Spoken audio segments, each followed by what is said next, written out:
على محمد وعلى آل محمد كما باركت على إبراهيم وعلى آل إبراهيم إنك حميد مجيد. شپاړس سوه دوه شپېتم نمبر حدیث شریف دی، 1662 نمبر. وعن النعمان بن بشیر رضی اللہ تعالی عنہما قال، صحابی دے حضرت نعمان، پلار نومی بشیر دے، دواړه صحابه دی پلار او زوی.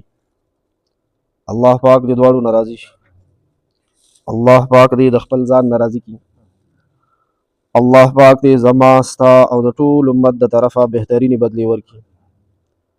قال حضرت نعمان رضی الله عنه فرمائی، اغمی علی عبد الله بن رواحة رضی الله تعالی عنه، یوزل عبد الله بن رواحة رضی الله عنه صحابی بهوش شوی.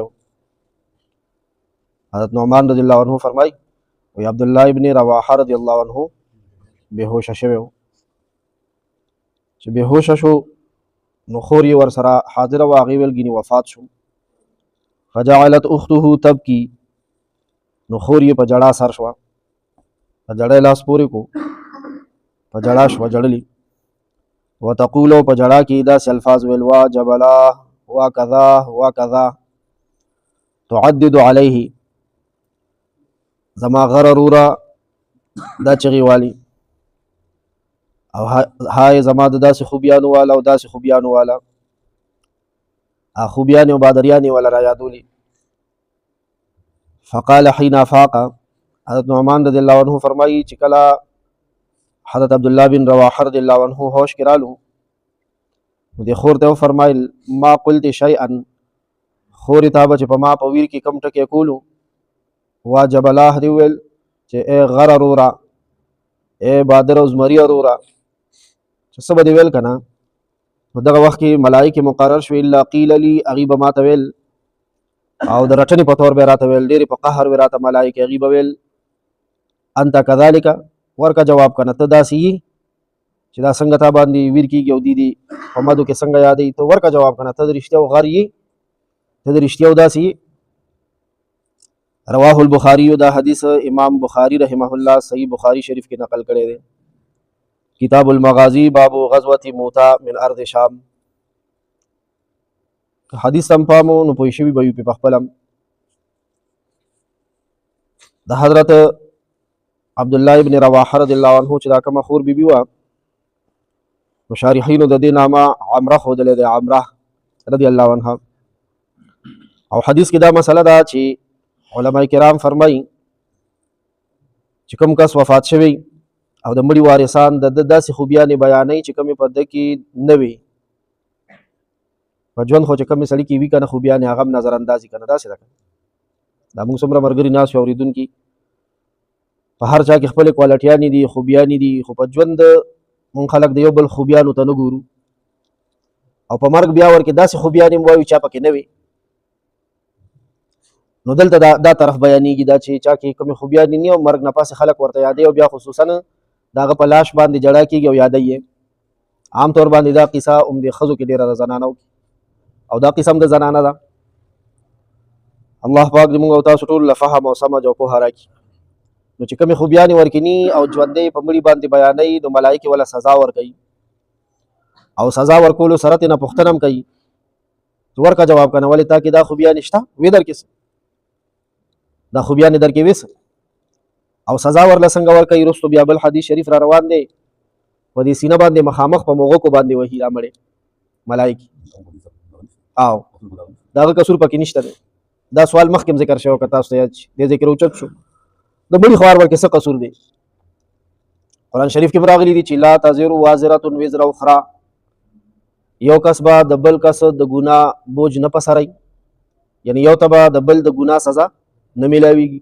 نو دا ښایسته سوال شو چې استاد جي ته خو وایې چې دې مړي ته به سزا ورکولی کېږي، رټنه ملایکې وله ورکوي، او دا دې پکې ویل چې په سوک باندې په سینه وهي، او دا پختی لاندې چې دا کم ته شی دی که نه، په دې په تیرو تیرو نکونو باندې وهي، ورته وایي ورکه جواب که نه، ته داسې وي. نو دا به هغه مړي له دا سزا ورکولی کېږي چې کوم مړي وصیت کړی کشرانو ته، لوڼو ته، زامنو ته چې ګورې ما به په جړا درنوئ. شته داسې د جهان کم عقل که نشته دی چې لوڼو زامنو ته ویلي باقاعده چې ما باندې به څه کوئ، جړا به کوئ.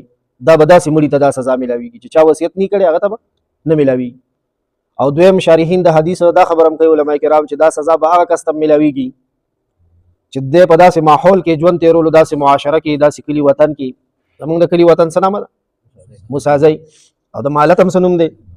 بامی خیل. دې کې نر ښځې شته که نشته؟ مړي ورکې شوي دي که نه دي شوي؟ کېږي به آینده کې که نه به کېږي؟ الله دې خیر کړي.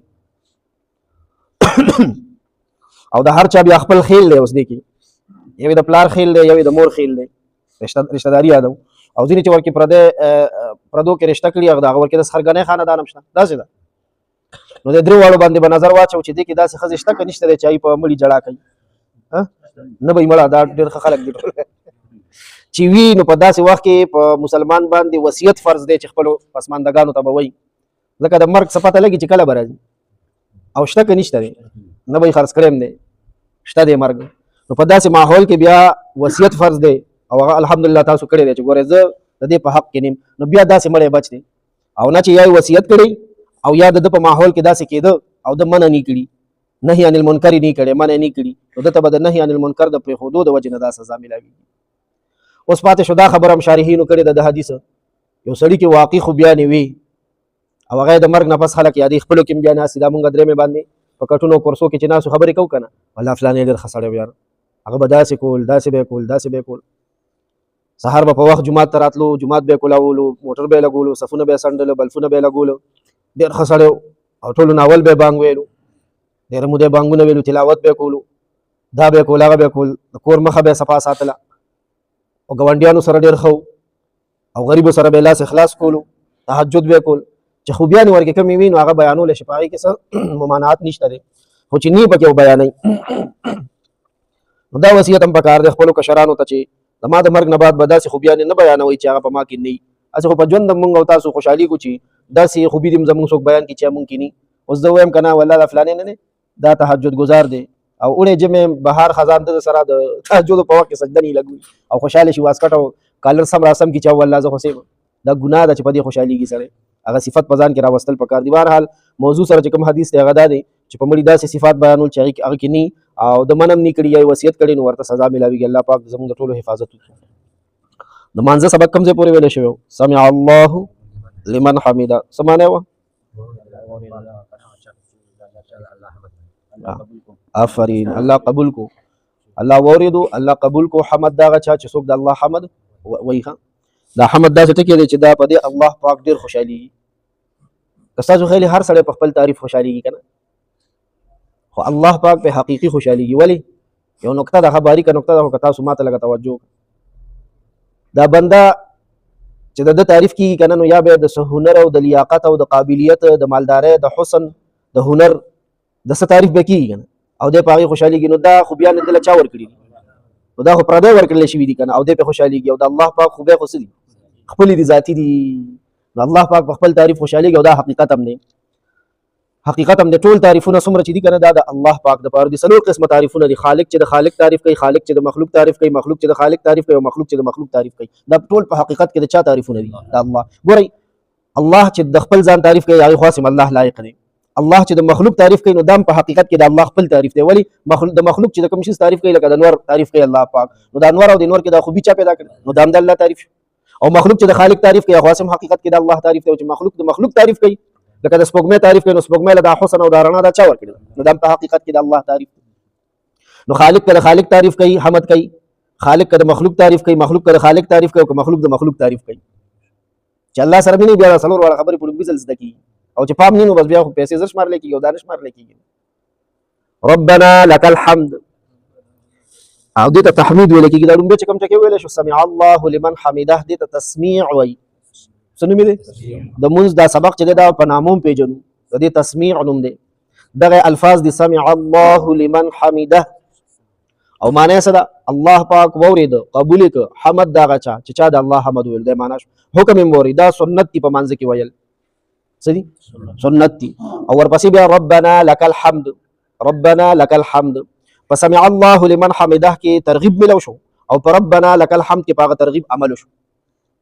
سمع الله لمن حمیده کې څنګه ترغیب ملو شو؟ الله واورید حمد دا چا چې چا د الله حمد ویلو، الله قبول کو حمد دا چا چې چا د الله حمد ویلو. نو سړی کې خبر را ولاړ شي کنه چې زم د الله حمد کوم. نو ربنا لك الحمد بیا د ته تحمید وای. تحمید دغه الفاظ دی ربنا لك الحمد معنی دا ده اے زمون پروردگار هم ستا د پاره حمد دی د بل چا د پاره نه. ټول حمدونه حقیقت کې د چا دي؟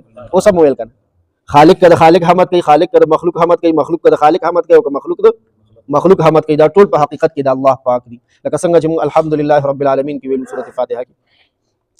بیا دا ربنا لك الحمد صيغه چې دا کنه دا ټکی دا سبق دا سلور طریقو سره ویلې شي.